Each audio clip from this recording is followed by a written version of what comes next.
Before watching The Godfather Part II, I wondered how the Corleone storyline could continue and get better after the amazing story that was already told in the first film. I finally sat down to watch this movie one night, and 3.5 hours later, I was once again blown away by Francis Ford Coppola's work.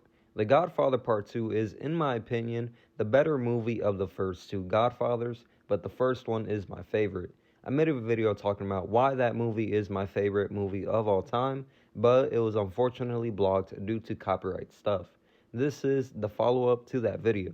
I want to talk about why Part 2 is so remarkable and why I believe it to be, like you read in the title, the greatest sequel of all time. The Godfather Part 2 follows Michael Corleone, who became the Don of the Corleone family at the end of the first movie. He has moved the family business from New York to Nevada, where he now resides. Everything seems to be going well for him, but then an assassination attempt on his life forces Michael to go on a mission to find out who ordered the hit and eliminate everybody involved. And when I say everybody, I mean everybody. If you've seen the movie, you know what I'm talking about. This film is also a prequel where we follow a younger Vito Corleone, the original Don of the Corleone family, through his humble beginnings as an Italian immigrant and his rise to power in New York during the early 1900s.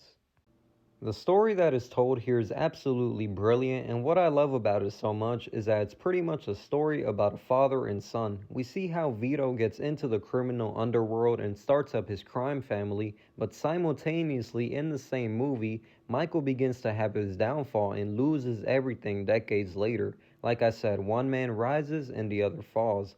This story is told masterfully over 3 hours and 22 minutes, and it does not waste a single moment of that runtime. The fact that this movie can keep your attention for so long with the story is a great achievement in my book. The character of Michael Corleone would not be as great as he is if it wasn't for Al Pacino's legendary performance. He is able to take a character that he had already played in the previous film to another level. Pacino had already transformed this character into a different person in the first Godfather, and in part 2 he does it yet again. Michael, who you root for in the beginning of this movie, was already a cold and ruthless man at the start, but then he transforms into this evil, appalling, and irredeemable person in the end.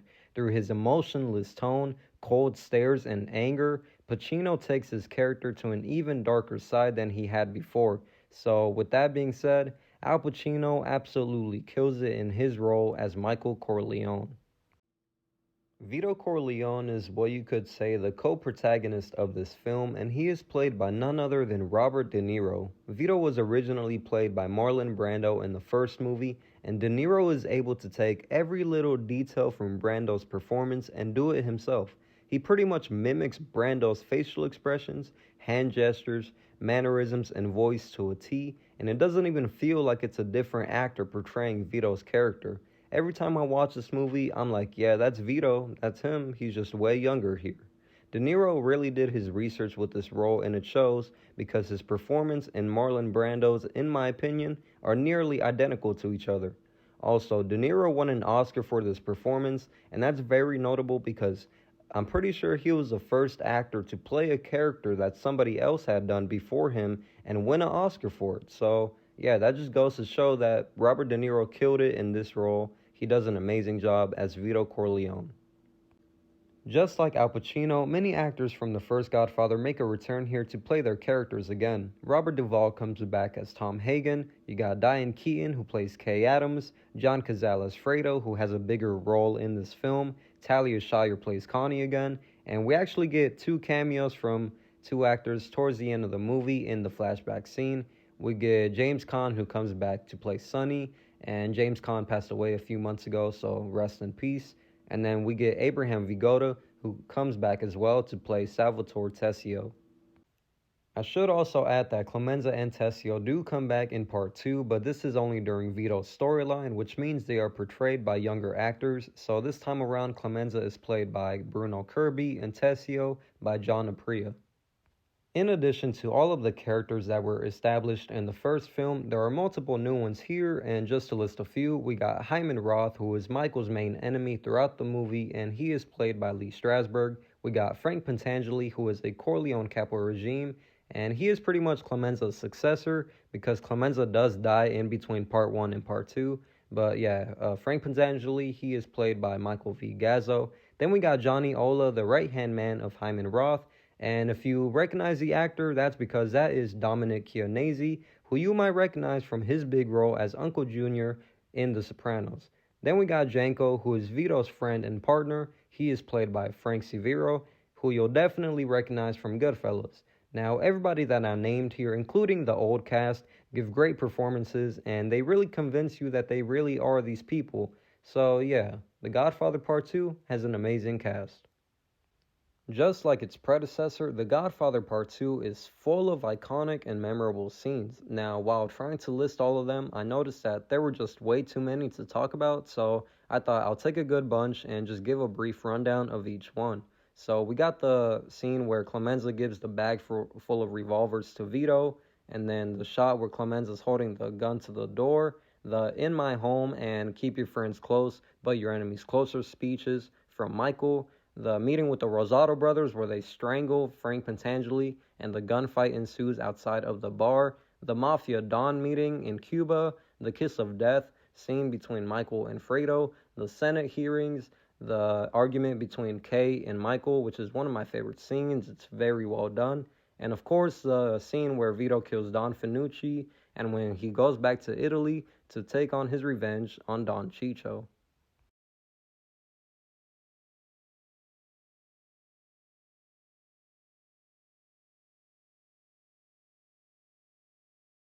The last two things I'm going to talk about in this video are the flashback scene and the ending itself. Now, I believe the flashback to be the most impactful scene of the movie, and it makes the ending that much more powerful when you analyze it.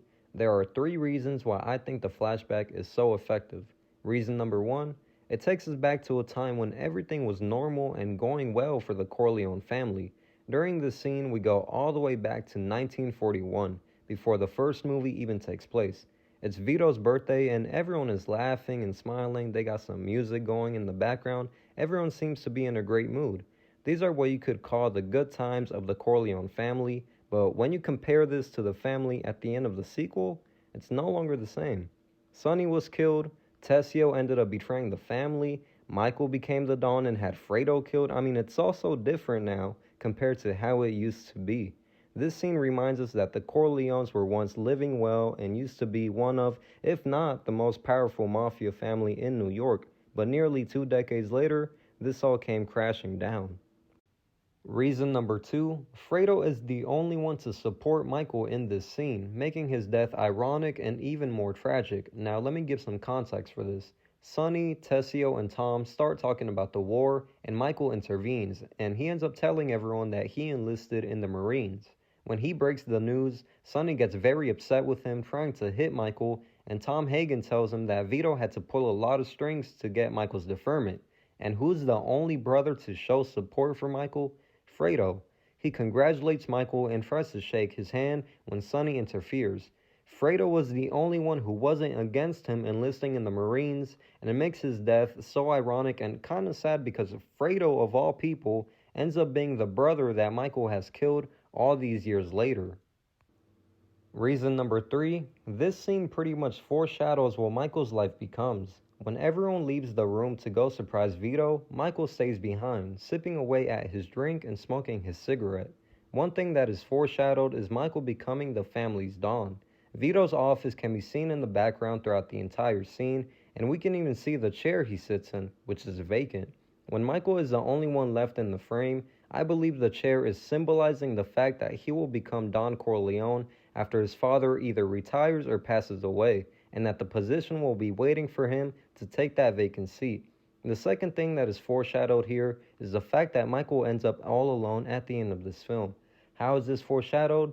Simply by him sitting all by himself at the table. Now you could argue that he still has Connie and Tom around at the end of this movie, and yeah, they are there physically, but the point I'm trying to make is that Michael ends up alone not literally, but figuratively. Last but not least, let's talk about that ending. I will talk about it from a filmmaking perspective later, but I'll start with the ending story-wise. Michael does get the results he was looking for in the end. He escapes prosecution from the authorities, he earns power and respect, But all of this came at the cost of everything else. Michael might have been able to win the war against his enemies and have them taken out, but in reality, he lost. All of it came at the cost of his soul, humanity, and family. He has his own blood brother Fredo murdered, he destroys his relationship with his wife Kay, and he even begins to treat Tom Hagen very coldly. Michael Corleone has completely changed for the worse, and he is irredeemable at this point. That nice war hero that we meet in the beginning of The Godfather is nowhere to be found at the end of this movie. Before I end the video, I have to talk about how excellent the ending is from a technical standpoint. So it starts with the Godfather theme playing very somberly as Vito and Michael ride away on the train. Then it fades to Michael sitting outside in the present day as he ponders about his life decisions, and at this point the theme is no longer playing, it's just pure silence. Then the camera begins to push in on Michael until it eventually stops and rests on his soulless eyes as he just sits there, thinking. It lingers on his face for a few seconds, and then fades to black. If this ending is not peak filmmaking, then I don't know what is. Guys, if you made it to the end of this video, thank you for watching. Subscribe for more content like this. Leave a like and leave a comment. Let me know your thoughts on The Godfather Part 2. Is it the best sequel ever made, in your opinion? Let me know. I'm not sure what my next video will be. I don't know if it's going to be Godfather related or not. But either way, subscribe for more content like this, and I will see y'all later.